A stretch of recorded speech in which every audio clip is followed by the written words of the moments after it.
Alright guys, welcome back to the channel. Today we're going to talk about Ryan Garcia. Obviously he's got that huge fight coming up against Mario Barrios.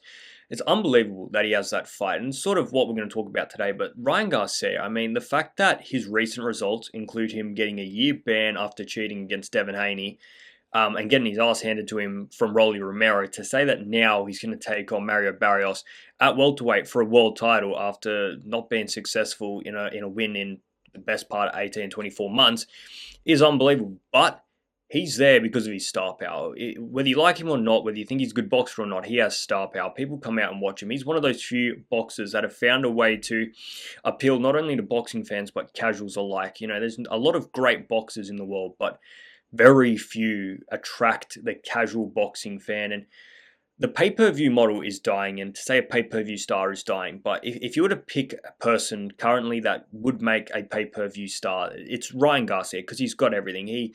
People like him, people hate him, and that sells either way. But most importantly, people come out to see what he is doing. People are interested in what Ryan Garcia does in and outside of the boxing ring. He brings entertainment, and no matter what, if you go and see a Ryan Garcia fight, you know what you're going to get. You're going to get entertainment, and that's one of the things that Ryan Garcia is so appealing for because, you know, like I said, his last fight, he got destroyed against Rolly Romero. The fact that he was headlining basically a title fight at Times Square after cheating and having a year ban, loses it and is now here in another title fight, just shows what sort of person he is. But what I wanted to talk about today was we've got a lot of great boxers, especially American boxers, all in and around the same division, and a lot of matchups here that 10 years ago, you know that Shakur Stevenson and Teofimo Lopez isn't fighting. But now with Riyadh Season Ring and promoters working together, we're actually seeing some of these big fights. So I want to just explore some of the big fights that we can maybe see this year, maybe early parts of next year. Which ones I like the look of, which ones I don't like the look of,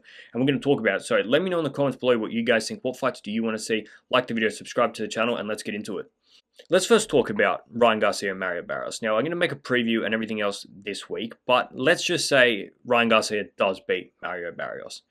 That opens a lot of doors for a lot of big money fights. Now, Ryan Garcia is somebody that everybody already wants to fight. This fight hasn't even happened, and I've already heard Conor Benn saying he's the one that I want, and I've seen Shakur Stevenson saying he's the one I want. Now, both Shakur Stevenson and Conor Benn are after one thing, and that is another big money fight. Shakur Stevenson, for me, beats basically everybody in lightweight, super lightweight, and you know what, we haven't seen him at welterweight, but he's definitely going to beat most people at welterweight.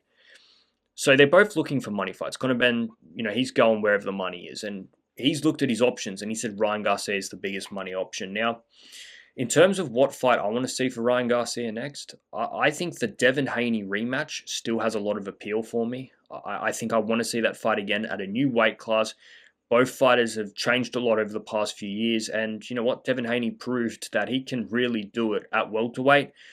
Ryan Garcia, if he beats Mario Barrios, a unification fight between those two, a rematch, a grudge match, I think that has entertainment. I think that has boxing all into one because, you know, lots of people talk about that Ryan Garcia versus Devin Haney one. We all know that Garcia was on all sorts of roids, but I still think if they did that fight again, it's still a very close fight. Even that first fight, even though Devin Haney got dropped 3 or 4 times in that fight and Ryan Garcia cheated, the scorecards were this close, man. People tend to forget how that fight was scored. That was so closely scored. It wasn't a runaway from Ryan Garcia.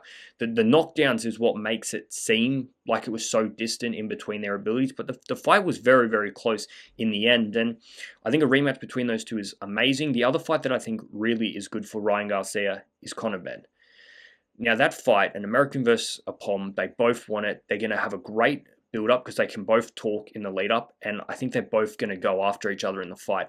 The problem I have with Shakur Stevenson versus Ryan Garcia is I see it being a very one-sided beatdown. Shakur Stevenson's not the best talker either, so the build up and stuff won't be as good. I know it's not important if the fight delivers. The problem is I don't think the fight delivers. I think it's even more one-sided than Teofimo Lopez fight, and Shakur Stevenson will have to go up a weight class, but he's claiming that he wants Garcia to meet him at a catch weight. The problem I have with what catch weights are, you're open to excuses. Chris Eubank Jr. got destroyed in that second fight, but no matter what, people, all they talked about was, well, he was weight drained. You know, he wasn't right for that fight. That's fine, but he's the one that signed the contract. He was the one that signed up for it. Don't diminish what Conor Benn did because Chris Eubank Jr. wasn't fit for that fight. He signed the contract. He knew what he was prepared for. You got to take that into a note. And what I fear is We'll see a good fight against Shakur, a good fight from Shakur Stevenson, a very one-sided beatdown, and all people will talk about is, well, Ryan Garcia wasn't himself because of the weight thing. That's my problem. I prefer fighters that just fight at their weight. There was no excuses between Teofimo Lopez and Shakur Stevenson. Teofimo Lopez just got battered, and that was the end of it.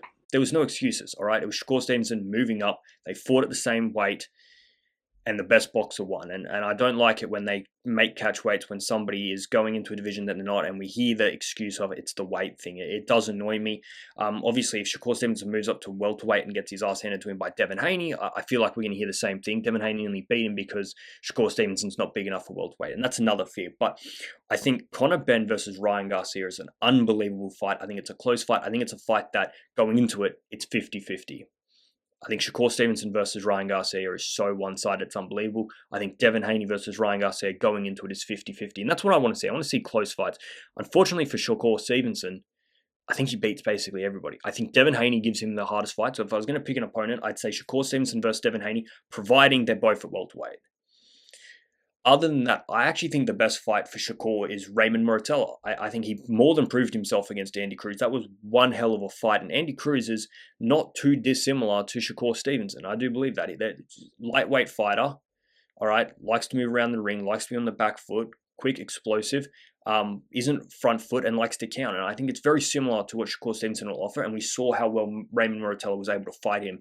And Raymond Muratella, I think, would be more than happy to step up to super lightweight and take that fight. And I think Raymond Muratella will look huge one more weight up because he already looks massive. He looks massive against Andy Cruz. So I think that's the fight I'd have for Shakur. I'd have Shakur versus Raymond Muratella or Devin Haney.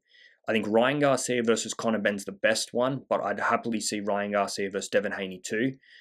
There's so many good fights in and around these names, and one name I haven't even mentioned yet that I'd love to see Devin Haney take on. Devin Haney's a common name, man. Like, to think the way that he performed against Ryan Garcia, then he did at Times Square, but then changed it all with that fight. Like, that was an unbelievable performance against Brian Norman Jr.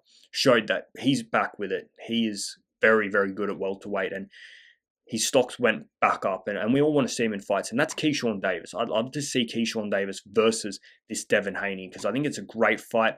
Keyshawn Davis moving up the weight classes, he's looking better and better. That fight against Jermaine Ortiz, the way he ended it was outstanding. So I think Keyshawn Davis versus Devin Haney is an unbelievable fight, and it's another one that I think going into it, Devin Haney's experienced, but Keyshawn Davis looks so unbelievably good at such a young age. It is so hard to pick who's going to win it. Like, he was able to do something against Jermaine Ortiz that nobody else was able to do, and that is stop the guy. All right, it came late.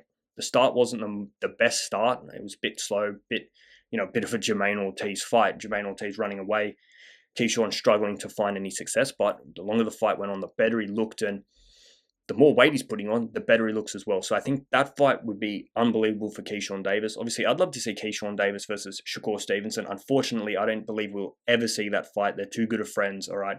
They're basically brothers, so we're never going to see that fight, which is a shame because Keyshawn Davis for Shakur Stevenson is another one that I think, if there's somebody that could upset Shakur Stevenson, I would put money on it being Keyshawn Davis, but we're not going to see it. So when I look at the names that we've got to pick from, I've seen Devin Haney calling out Xander Zayas. I think Devin Haney needs to focus on people at welterweight and not worry about super welterweight. Xander Zayas, he's got 2 belts and he's hunting for a third. He wants to have the winner of Josh Kelly versus John Boutsenis, providing that goes ahead. If not, he's happy to take on Kelly right now. Xander Zayas' performance against Abbas Barrios was a great, hardy performance by him, and he's getting better and better. When he beat Jorge Garcia Perez, it was a step up. When he beat Abbas Barrios, it's a bigger step up.